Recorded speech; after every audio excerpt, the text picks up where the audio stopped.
Sergeant America coming at you, boom! Usually I got like a 5-second delay or 10-second. This one just kicked it right into it, so maybe I got an update.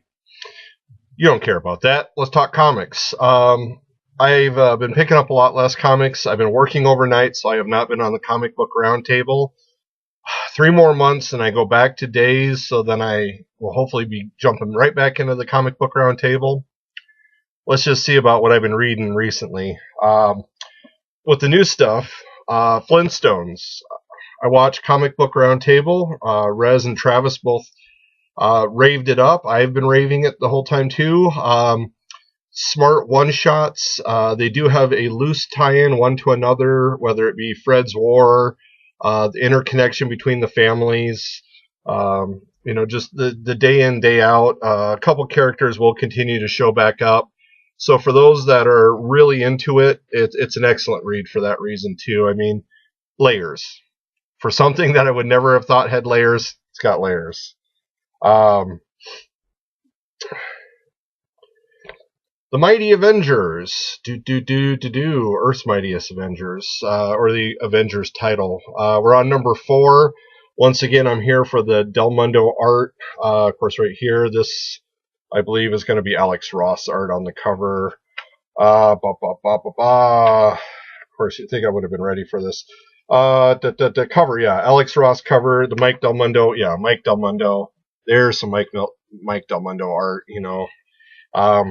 He says in an interview, I mean, this is something he's really wanted to do. Once again, how much advertisements do I need in my books?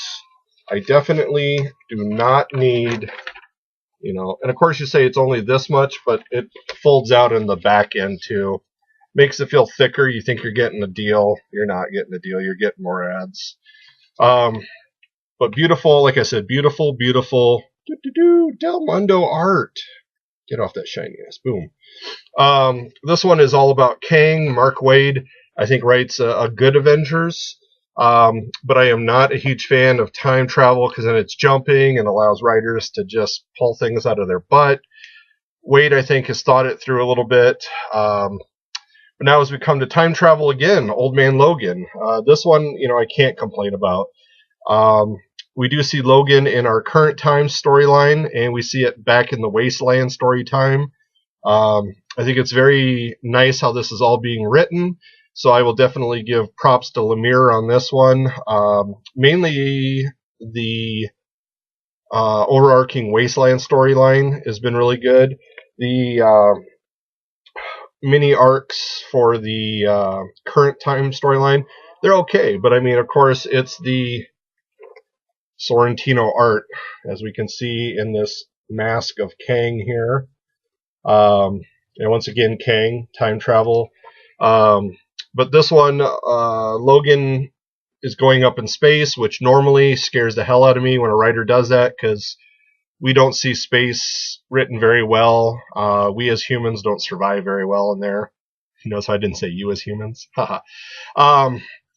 The storyline is, though, Wolverine against the Brood, Puck's there, Alpha Flight, so I do have a buddy hooked on it because of the Alpha Flight. John on Demand, shout out to you. Hope you're enjoying that.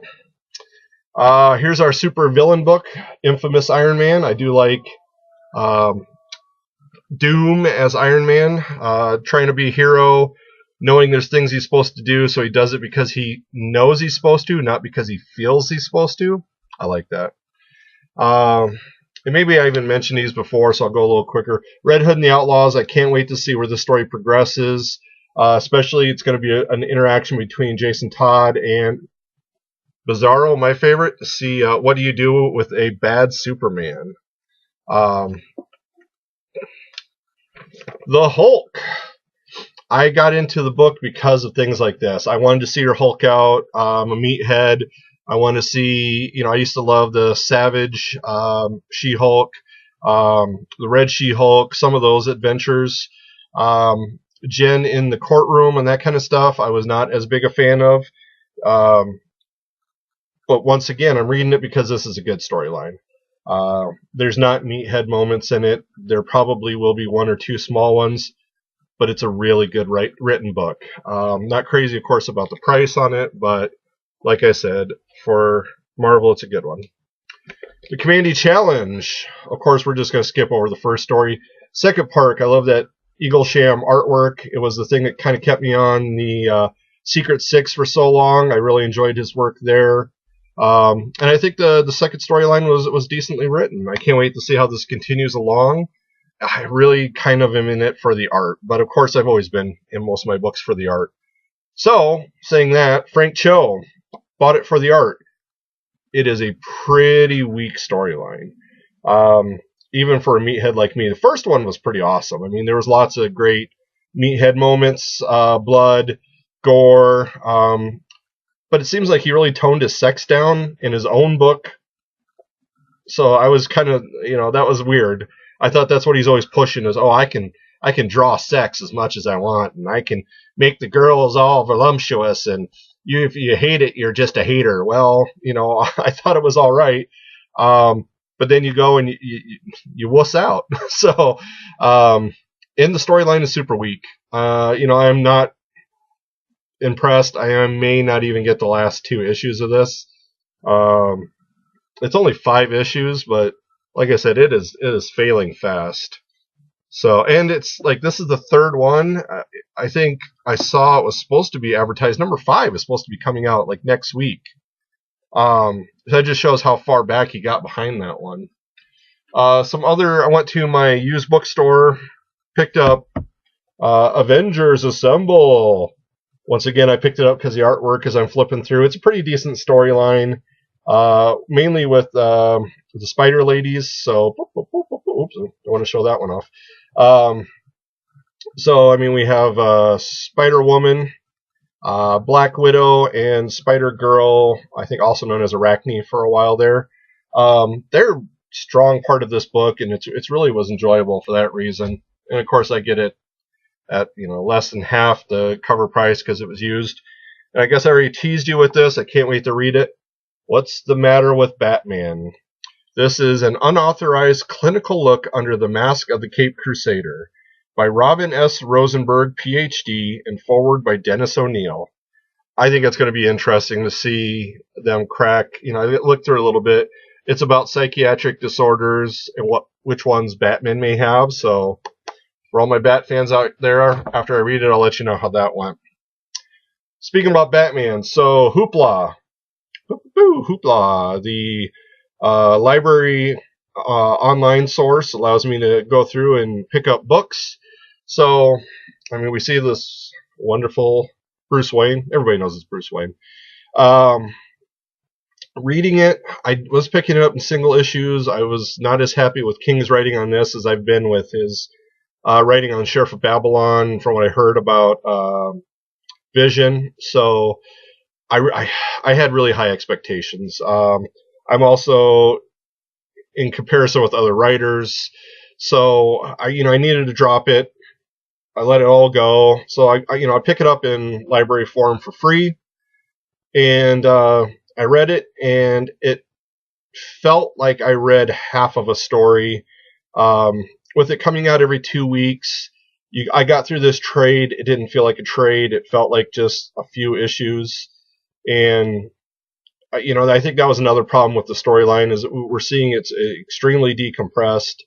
That it's I'm sure King has got a couple of really good ideas, but he's also, I know, going into like a 3 or 4 arc spread. And by doing that in trade, this didn't feel as dynamic as some other trades had. So I guess I'd maybe like to see that style maybe go away and go back to monthly. I'm also, though, reading the Justice League. I'm about halfway through that. And for somebody that loves meathead books as much as me, I feel like it's missing on some points.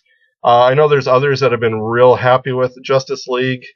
Right now I'm just not feeling it, and especially as I'm going through issue to issue in trade form, you just consume it so much faster. There's no anticipation. Some of this stuff is not written or probably meant to be read the way I read it. I noticed that in the past as I read like the Ultimate Avengers and that it's tough to read a trade where it builds up and you kill a character because you're like, well, you know, it didn't mean anything to me because I wasn't getting it issue to issue and developing that desire. So that's kind of where I'm at with reading those. I don't think I mentioned these when I got them over Christmas. But I got the figures, but boom, there's Machine Man, there is an Iron Man, some sorts in there. They're little figures, they move around, a couple points of articulation. I really like Machine Man, that's why I chose that. Also, a comic came with it, so you're looking at it, and you're like, oh, Secret Wars.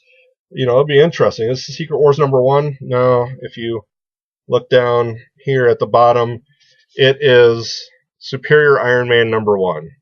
Contains a special edition of.